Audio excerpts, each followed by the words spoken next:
Hey, new video time.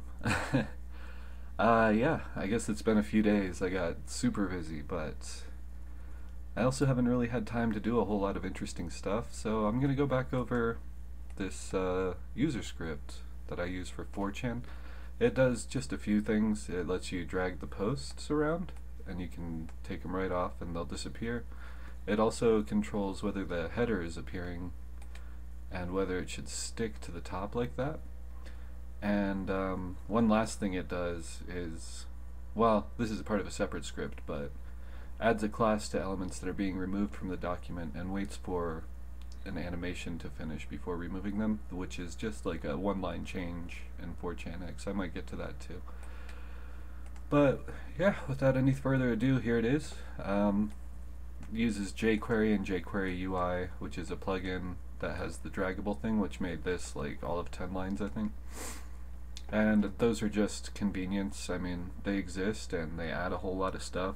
Probably not the best idea to go use them, but they're what I found and saved me some time and some hassle, so might be worth looking at if you're looking at something like this. But plain JavaScript is really powerful too, and a lot of stuff like these selectors are actually part of the standard now, so you don't need jQuery just for basic functionality.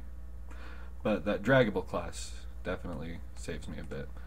So, first thing it does is it finds all the style sheets in 4chan and removes them. This made writing styles for 4chan super easy because I didn't have to use important everywhere and the styles were able to cascade down the page.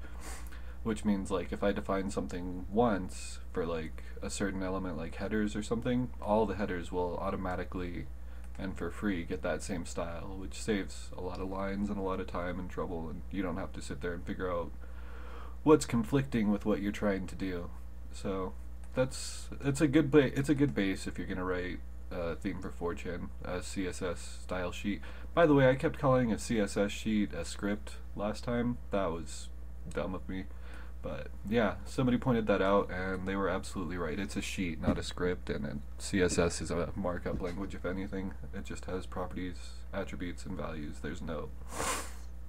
Although, I have seen that it can be Turing complete, so I guess it could be, but you know, it's not meant to be a programming language, and it's not right to call it a script. But yeah, after removing the style sheets, or blocking them, just taking them out of the document so they don't get loaded, I define a few variables, like the old post count, so that I can add it to my list. Oh yeah, another thing it does is, on a page, when posts haven't been seen yet, you can see they fade in.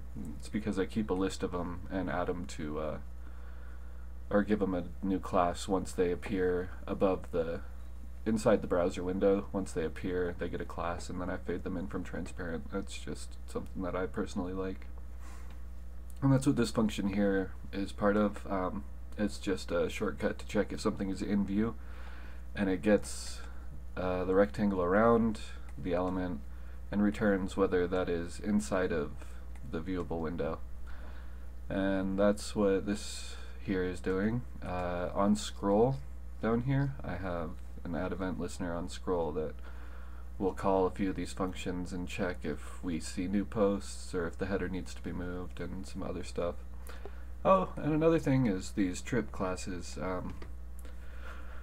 You might have seen I have another style sheet that kind of gives avatars to trip code users. This is a shortcut for how to do that. You can do it using filters built into 4chan X. They let you add a class based on the content of different fields, but this was like a one-shot, just take every post that has a poster trip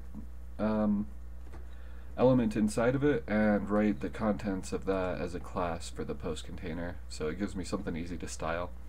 I just check for a class with the trip code that I want to add the picture for, and then add the picture to that post. But that's in a different style sheet. That's not in this one, and I might go over that in another day too. And these event listeners are how I'm calling a lot of these functions. Like this one checks on scroll, so whenever the page is scrolled, it runs all of these.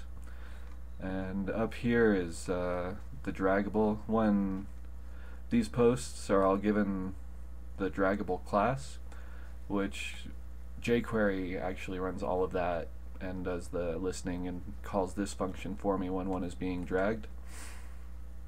And so I can just do a few simple things, and if I drag it past a certain point, which is where the offset comes in here, if it's over 100, it changes the color, and then it gives it a class that I style in the style sheet to make it fade out, while at the same time lowering the margin based on the height of it, because there's no way to check that from the CSS.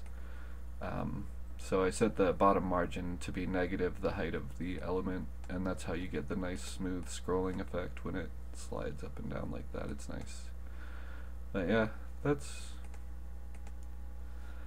it. That's all this script really does. And this is the draggable stuff. And yeah, here's some stuff when thread updates happen so that I can keep track of the new posts and add them to my list of ones that need to be faded in, and a couple more that I just added when the index refresh got added. There's now this refresh button which queries 4chan for the JSONified I guess data, and then rebuilds the page but without actually doing a reload. So I have to listen for those, and then about a half second after that happens, I just add all the post containers that are now back on the page that's been rebuilt to my list of posts that I should be watching for and adding the draggable to and stuff. So that's that. Just a real simple user script, and that's on my GitHub alongside this style and some other stuff. Yeah, I'll put links in the description if you want to check it out. I can go into more detail too, but I just got home and I'm tired and just wanted to try and get that out there. Another thing you might notice is I've changed the style on all these buttons and tabs. The 3D buttons were cool, but I wanted to try something else. At first I was going to go all flat, but I had no idea what to do with that, so I just gave up and I went with gradients, which you can learn more about, but they're pretty simple. It's this Moz linear gradient. There's a different one for WebKit and a different one for IE, I think. So, but if you're doing a userchrome, it's only for Firefox. So Moz linear gradient is the one that you want to use, and you set where it's starting color, finishing color, and you can actually set percentages too. Like if you wanted it to be just white at the first 10%, you could come in here and put 10%. I think you use another comma. No, you don't use the comma, so you just do the color and the 10%, and you might be able to see there, it might have moved it up so it's only white on the top. You can't really tell, but yeah, if you Google that, you can find out a lot more about it. There's also radial gradients, and you can set them from any direction, top left, bottom right, so they're diagonal or whatever. I just think it's a nice effect, and so that's what I went with. And then I did a couple of little things, like the downloads button here. I wanted it to be in between these two buttons, so I gave them no border radius on their certain corners, and I gave that one no border radius on any corner and set its margins to 0. Just some little one-off stuff. Like if I move those around right now, they're not going to look right because it's written in the CSS that they should only look right when they're in a certain order. But yeah, I like that order, and I am comfortable with it for now. I still got to figure out what to do with active tabs. I'm also using a SVG filter, which is what this big long line here is. They're pretty simple to set up, but that's what desaturates the icons on inactive tabs. You can see they go white and gray like that. If I click it, it gets color back and goes back to being whatever color it's supposed to be, and that's just this SVG filter. And those are really cool. Those were fun to learn about. This big long string here is because I took the actual file and made it into a data URI. Like you can do that, you just click a thing and it'll give you a base64 encoded representation of it, so you don't have to rely on having that file exist in the same place. Like right here, for the X button, I use this particular picture, and I can go through and replace that right now. It's home Eric pictures x.ping. So insert data URI pictures x. That's the one we want, and you see it just sticks it in there. Put I don't even know if I have to put quotes around it. Nope, it just works. So yeah, that's a handy little thing you can do to make your stuff more portable so that people don't get confused and wonder why they don't have a file that you do. And that's cool, so that's another thing to do. But yeah. Gosh, I guess that's all I really got for you today.